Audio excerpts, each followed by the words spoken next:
Hey guys, I'm Jess. And I'm Mike. And this is Vinny, and we're going to give you a little tour of the van today. This is a 2013 Mercedes Sprinter.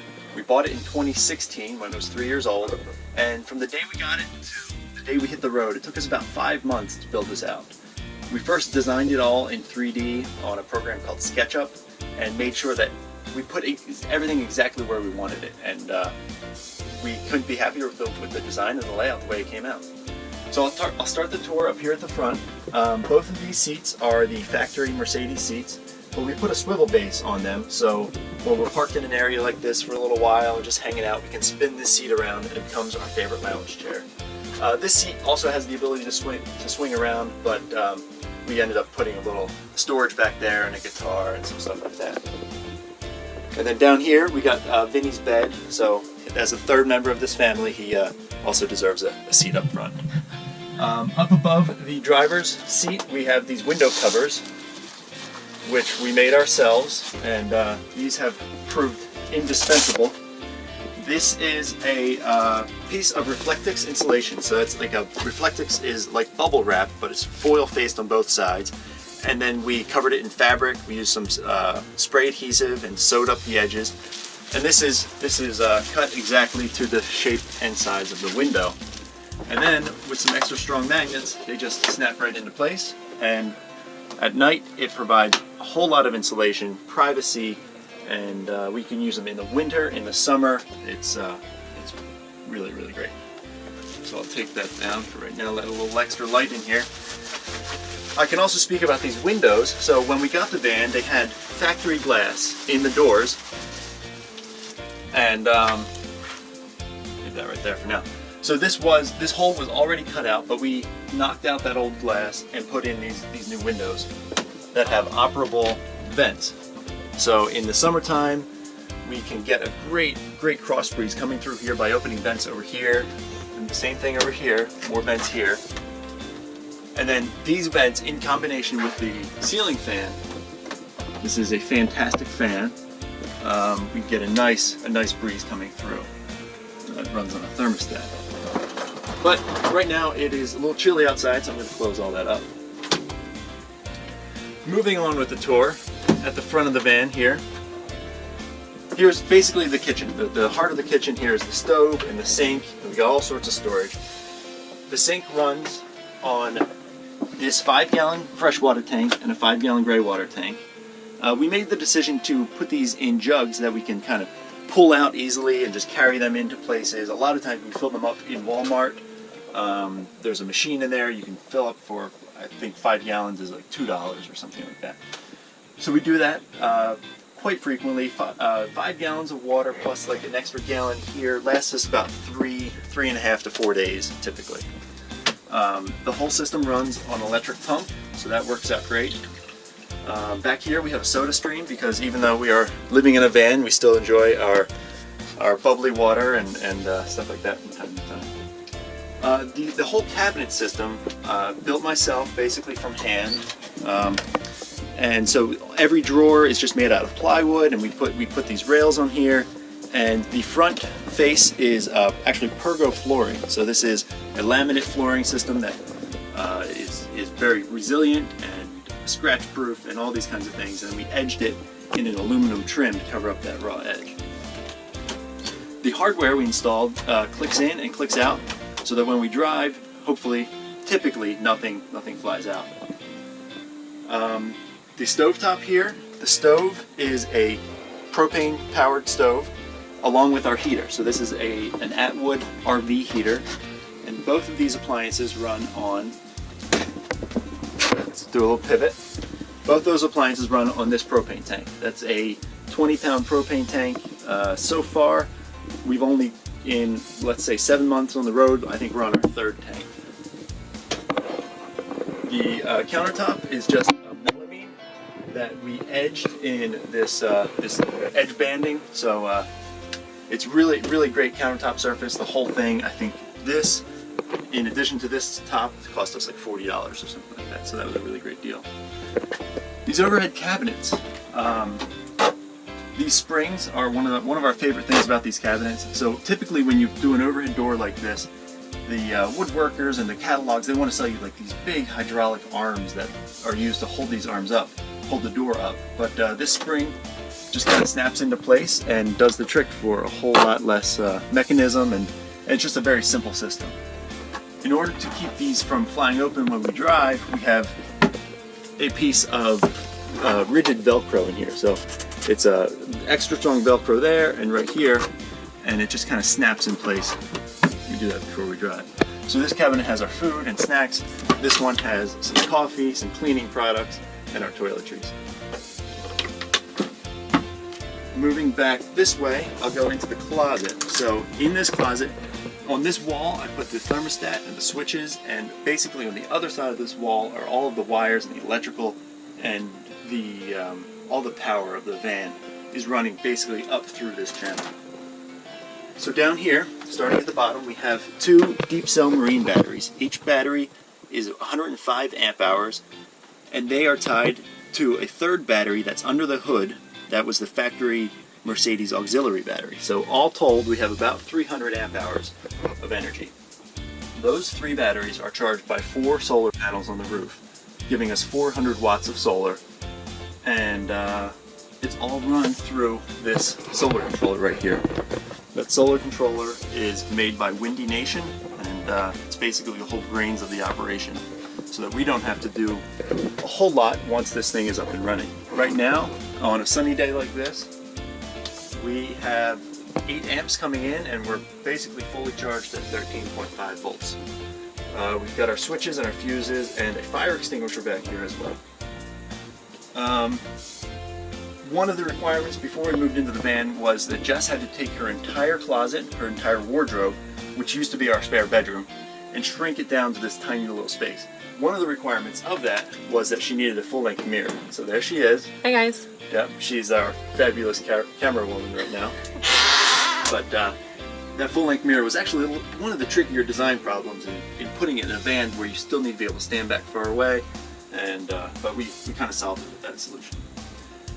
This is kind of our makeshift closet solution, where we've got these bungee cords holding everything in place, and it's nice because you can just kind of stuff things in there, and you don't really, we couldn't figure out how many jackets do we need, how many bags, and all these things, and if you got it and it fits, you just stuff it in there. While we're on the road, I have been making some extra money and starting my own business as an artist by drawing what I call Van.There is the name of the company, and every day I take a sketchbook and I draw the places we go and the things we do, and I've been selling prints on Etsy and through my website. Some of the prints are up here, but the point of talking about this is that I'm able to run this entire business out of basically this shelf. So in here I've got this is my little computer, a monitor, some paper, and a printer. So this printer and scanner is basically the way I run all of that business, and it's been working out great. Moving to this side of the house, this out of the way. Over here we have our kitchen table. So this is where we are both able to sit, and we do a lot of work, and we can eat all of the meals here. It's kind of the place that everything happens. So there's one seat back here. This is where one person sits, and it's pretty comfortable. We put a pad on this, and you got a backrest over here.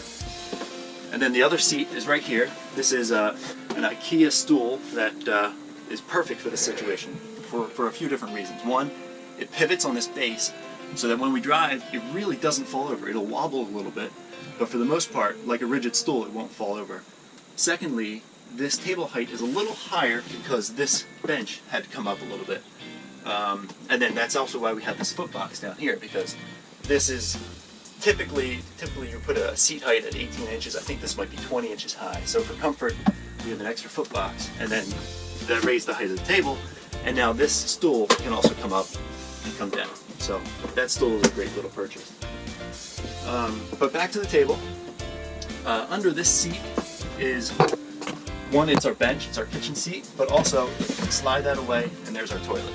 So the toilet is a composting toilet made by Nature's Head, and we couldn't be happier with it. It runs great. It has a diverter to keep the solids and the liquids separate, and we empty the liquids maybe every 2, 3, 4 days, and the solids only need to be emptied like once a month. So that's been running great. And then I should also mention that toilet has a fan and a vent that goes out through the floor and keeps it all well ventilated and dry. Moving around to this side of the table, this was one of the more recent additions to the build, and when we first left home back in April, we didn't have a solution for a trash can. We just could not figure out where to put it. But eventually, we stopped along the road and built this. And so here's our trash can, and this has a magnetic closure to keep that closed. Down here we have some snacks. That drawer is always well stocked, well accessed. And then down here is a third little compartment, little hidden spot where we keep extra trash bags and grocery bags and things like that. Under the table we have some hooks for the coats that we most frequently use. They just kind of hang out there in the summer. We didn't need that, but now that it's getting colder, we keep our coats down there. Back here is the refrigerator. So this is a Dometic. Don't remember the size or the brand, or I mean the model number, but it seems to be exactly what we need. And one thing is, it is our largest power draw, but actually Jess was just showing you the latches that keep this screen out on drawer glides, and it won't slide out until you release these latches, pull that up, and then it comes right out. So this is our biggest power draw in the house, but well worth it, and keeps all of our food definitely cold and fresh, and it's perfect. Up here we have a few shelves built in, just a little extra space that kind of came out of the build, and we're almost wrapping up the entire interior tour of the van before we go to the outside. I'll mention over here we have a little tack board. This is a steel magnetic board. It works great. And our closets. So this is our bed. This is an IKEA mattress. It's a full-size mattress, very comfortable. And then up here were the closets. This was a little bit of a design challenge in the fact that we knew we wanted the closets in this location, but we couldn't figure out what kind of door to put on them. We didn't know if we wanted slider doors where I'd open mine and hers would close, or we'd have these doors that pivot out and hit you in the head every day. So this was the solution we came up with, where it's called a tambour door. Pull that down and it just goes right back up again. So it's made of corrugated plastic that we just scored in several places. So underneath the bed, when you pull it down, it will coil up and kind of wraps up into a nice little package. And then there's these magnets at the top to keep it closed when not in use. On this side we have some padded walls. They come in very handy because with a smaller bed and kind of a smaller space to sleep in, we don't want to be rolling into these doors at night. It's a little fragile, you need to be gentle with these. But over on this side, you can lean up against it, and we typically prop up some pillows, and we can lean up there and set up a computer and watch the movies at night. One of the last things to talk about is our security camera. So this is a Canary camera, basically, and it runs through our hotspot here, and alerts us of any motion in the vehicle or anything like that. It has great night vision as well, but we got it primarily because it also has a thermostat, or a thermometer, and it can tell us the temperature of the vehicle when we're not here to make sure that Vinny's still comfortable. Are you comfy, Vinny?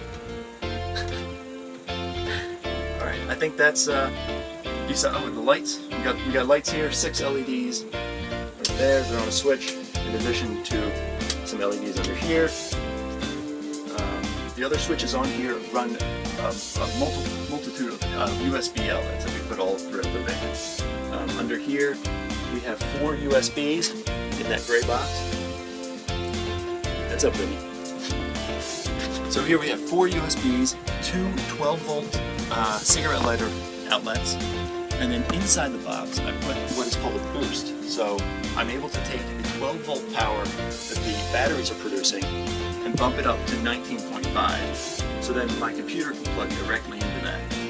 I have a boost there, and I have another one by the sink that just kind of in reserve. This switch here controls the USBs back over the bed. So at night we can charge our phones. It's kind of hard to see, but we can switch them. That blue light goes on and off.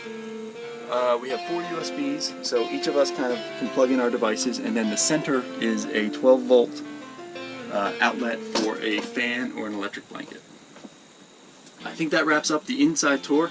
We can go around to the back and check out the garage. Alright guys, so here's what we call the garage. Sometimes we have also called it the downstairs, but that's only when we're laying in bed. So as you can see, we have just the normal IKEA mattress. It's a full size, and it fit in here perfectly. We did end up getting the memory foam just in case we had to cut it, because we were a little concerned about these corners, but it turned out to be okay and we didn't really have to cut it. So the primary the way that we arranged this is all because of the bikes.